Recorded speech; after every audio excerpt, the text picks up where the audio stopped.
ne fa la ñu war a yemal suñu ay kàddu. waaw Khalifa dafa am ay soi-disant société civile laa ko mën a woowee parce que à chaque fois Sénégal yi di dund ay victimes démb mu ngi am benn accident bu am Fouta am ñetti ñu faat sur le coup démb ñu ngi leen màggal bis bi nga xam dañ ko jagleel contre les violences faites aux femmes sans compter population bi yeneen souffrance yi nga xam ne ñu jànkuwanteel insécurité bi def naa gàdd agression yi def naa gàdd bu dëkk ci kaw bi di am problème ndox gouvernement bi bëkk démb ñu ngi def benn concertation ci wàllu ndox mi ñu ngi gis ay jafe-jafe yoo xam ne chambre de commerce yi moom la ñuy jànkuwanteel ba ci rencontre conseil des ministres bi passé rek ci communiqué bi président de la république wax na ci rôle bi nga xam ne war na koo taxawee ni ñu war a taxawee ci financement marchand ambulant yi ni ñu war a taxawee ci participer ci wàllu koom-koom ni ñu war a dooleele opérateur économique yi entrepreneur yi et cetera et cetera ñu yëpp di ay domaine di ay tomb yu am solo yoo xam ne société civile yi mën nañ ci taxaw di ci joxe seen avis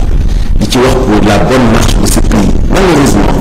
saa boo déggee ñu wax ci wàllu politique la alors boo dégg benn yoon ñu génn communiqué pour dénoncer ay insultes publiques yoo xam ni ki koy def nag jëmm la moom jëmm moo xam ne deful naagul dara jotu ko lu dul comportement boo xamante ni kenn rafetlu ko di jéem a protéger benn avis boo xam ne kenn mënu ko protéger di jéem a protéger benn position bu kenn mënu ko protéger pour di saaga ay nit di saaga ay institution di saaga même peuple bu Sénégal te loolu société civile mënoon na cee wax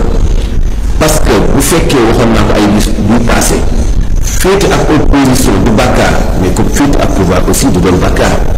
alors bu fekkee da nga saaga pouvoir ñu bëgg na loolu du bàkkaar te boo saaga opposition ñu ne loolu bàkkaar la loolu c'est inimaginable te yenn saa yi sama dégg ñu jël ay prétexte ci ñu féete ci parti bi nekk au pouvoir ñu gën a violent ci ay paroles mais ñan ñoo koy def ñan ñoo violent ci ay paroles kenn mënul contrôler li ñuy wax militantisme kenn ku nekk ak muy génn ba tax day pëccoxoo du am ba am ay parti boobu ñu wàcc seen ay doctrine mais loolu bokkul ak benn kilifa bu am na responsabilité kilifa boo xam ne dafa influente kilifa boo xam ne boo xee dégg ko mais kooku taxaw publiquement di traité waa Sénégal yi tout un peuple ay nit yu alko ay nit yu waaye di ay nit yu ñàkk fayda parce que dañuy def choix ci wàllu politique mais loolu dafa graaw loolu bu ñu ko nit defee caabi féetu ko ginnaaw au lieu nga dénoncer la mu def wala la mu wax recadré ko mais dañuy ñëw rek directement dal ci kaw nguur gi ñu leen di laaj yow sa société civile gi ngay woote wala sa wàllu droit de l'homme gi ngay woote fan la tey gis ngeen nit ki dafay am droit joxe opinion nit ki dafay am droit wax xalaatam mais délit d'opinion ni ñu koy woowee nit ki kenn waratu koo dugal kaso ndax dafa wax xalaatam ak kay parce que askan wi nekk na mu toll na lay toll bu fekkee am na réew yoo xam ne bootuñu dugal kaso parce que dafa wax xalaatam parce que fa xalaatam di yam la parce que na muy waxee xalaatam la ak la muy jéem a défendre mais ñun dañu am benn peuple boo xamante ni bii pour ñoom boo waxee wax bu nit dañ lay taxé ko ragal pour ñoom pour ñu jàpp ne yow da nga ñëwee da nga am courage da ngay wax bu nitewul da ngay saaga da ngay def xët-xët da ngay def fugg da ngay saaga kilifa da nga koy jéem a xeeb lu da nga koy traité de menteur loolu mooy courage nee nañ boo xamante ni bi xëy na mooy tax nit yi duñ la jàpp ko ragal mais loolu dafa jaadu ci société civile mu dénoncé ko parce que existence société civile dafay aju ci existence peuple dafay aju ci existence état parce que état mooy jox société civile ak jàppandalu ñu mën a nekk ñu mën a exister tey bu ñu waxoon état société civile bu dul yow dootul exister reconnaître ko ma la dootul la permettre nga def benn activité dootoo ko def bu ñu waxante dëgg donc ñëpp état moo leen gàddu boot leen mais état boobu kon ngir ñëw seetaan ku ko doyadal ku ko ñàkkal fayda ci wàllu attaque toujours dama am habitude di wax ni bépp contre boo xam ne nit contre na ko tey nguur bu président Bassirou Diomaye Faye ak Ousmane Sonko nit ñi contrôle nañu nguuru Macky Sall contre bu ko ëpp doole fop mais toujours ci seen ay wax kenn du leen mën a jëm baax nit ki mën lay wax sax dañu toll ci réew boo xamante ni bii débat wu idée la ñuy wax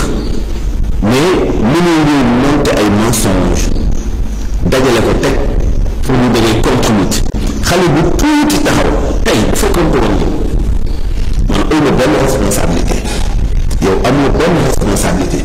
mais ci wàllu âge kese bu fekkee bëggoo maa nekk ci digg am na waxin boo xam ne waru ko waxee ak man te da nga gis benn soi-disant chroniqueur bu toog ci rajo wala ci télé naan Ousmane Sonko ay waxam jëriñ dóor doom koo xamante ni bii ñu ko doon Ousmane Sonko mat na ko mag mais tuutee teen mat ko papa ñu taxaw publiquement naan wax Ousmane Sonko aaj ñu dóor sa doom te loolu société civile mu ngi koy dégg ñu ngi wax tey ay organisation droit de l'homme ñu ngi koy dégg ñu ngi fii di ko assister di ko gis di ko fekkee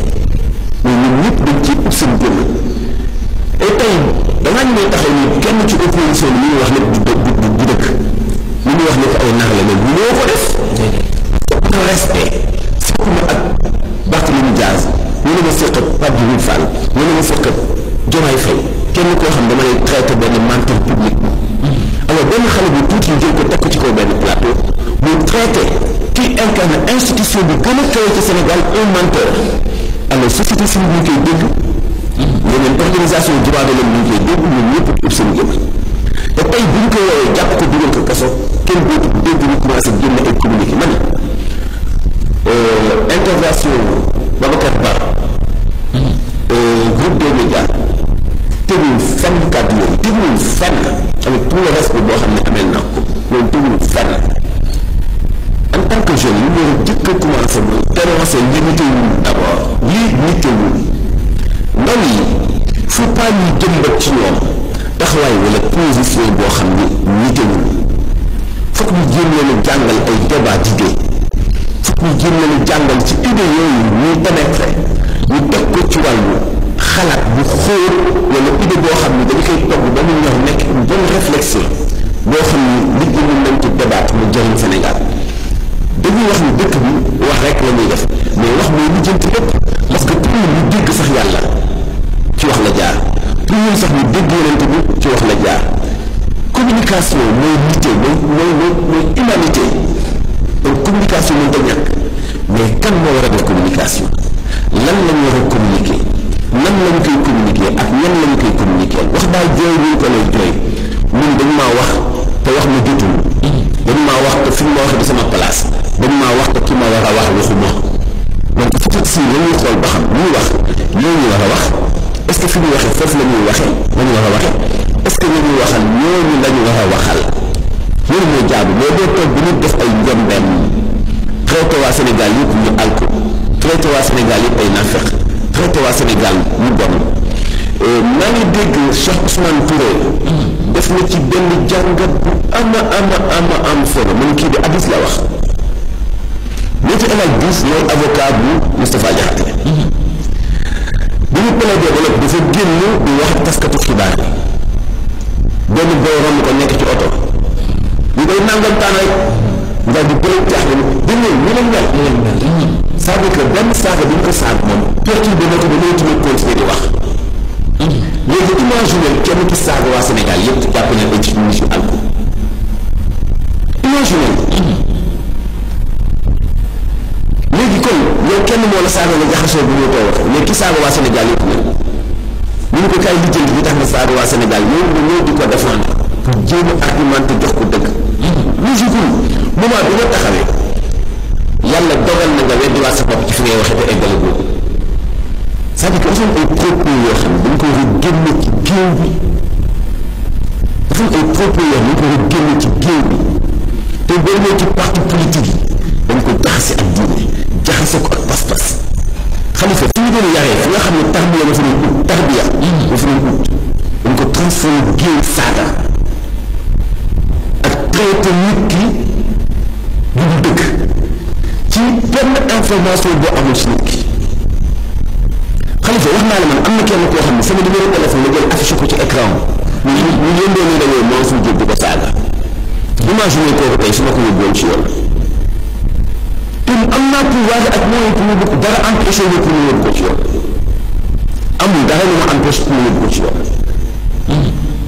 exemple boobu laa la jox te boo jëlee nit kooku yóbbu ko ci yoon caabi féete ko ginnaaw li ñuy wax yow dafa wax xalaatam alors que kooku waxul xalaatam dafa la agressé donc il t'a même tué parce que dafa jël sa ko exposé ko def ko ci écran c'est-à-dire kooku doo jàpp sax ni kii dafa violent mais da nga xam ne dof la da nga xam ne kii dafa dof foofu lañ toll bu mel noonu nag bu justice day def liggéeyam wax dëgg yàlla da ngay bàyyi justice def liggéeyam parce que réew bu amul loi amul foi nit ñi seen dëkkuwaay kaso lay doon ci seen avenir ak càmpute lay doon ñu ngi accepter de permettre nit ñi ñuy def bu leen neex ñuy wax bu leen neex dëkkee saaga nit ñi ci ay conneries yi kenn du ko saaga gis nga les allé yi wallaay waxoon naa la ko day jeex te day jeex gis nga jamais au plus grand jamais Khalifa dootu mukk di am Sénégal di continuer di saaga institution yi ñuy continuer di saaga président ñuy continuer di saaga premier ministre yàlla mi ngi ko xam ne loolu day dakk képp koo xam ne loolu mu ngi sa xel nga foog ne dafay continuer yàlla xam ne du continuer te ñi fi nekk di nguur gi amuñu droit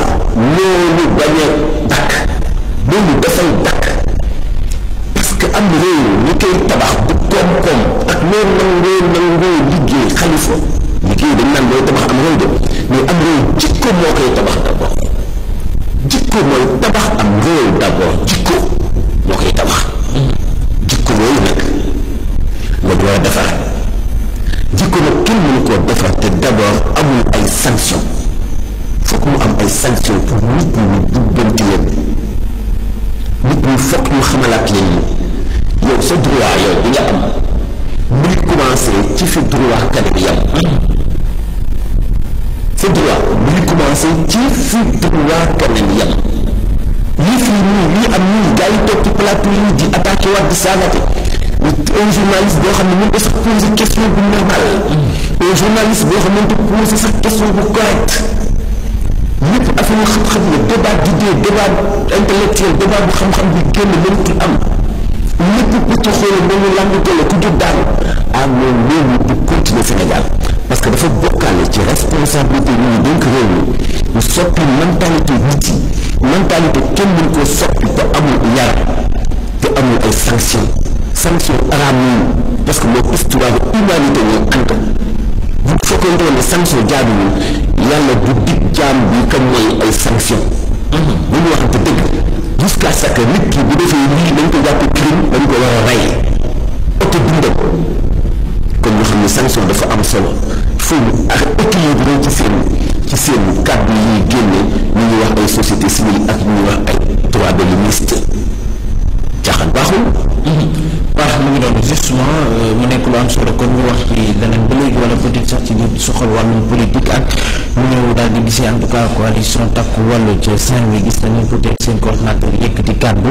ci ñu daañu fexe ba faire face au gouvernement bi en tout cas loolu la daal di yëkkati est-ce que bu ñu nee takku wàllu mooy ñenn ñi nga xam ne ñoo jógee ci gouvernement bi est-ce que ñoom ñoo habilité à ce que di toog xam nga loolu Khalifa mooy ak wayati on est dans un pays boo xam ne tey li ñu soxla mooy quiétude mooy dal mooy jàmm tey même man bu ma nekkee ci parti politique ma gis ni sama ay leader moo tax maa ngi rafetlu bu baax position yu Fatou Abdou Ndiaye dama si gis benn intervention muy dellu soit ci li nga xam ni moo gën a xañ waa coalition sàmm sa kàddu ñu ñu gën a atte ñàkkal ci élection yi ñu génn mooy dañu am programme ba noppi jël programme ba teg ko fële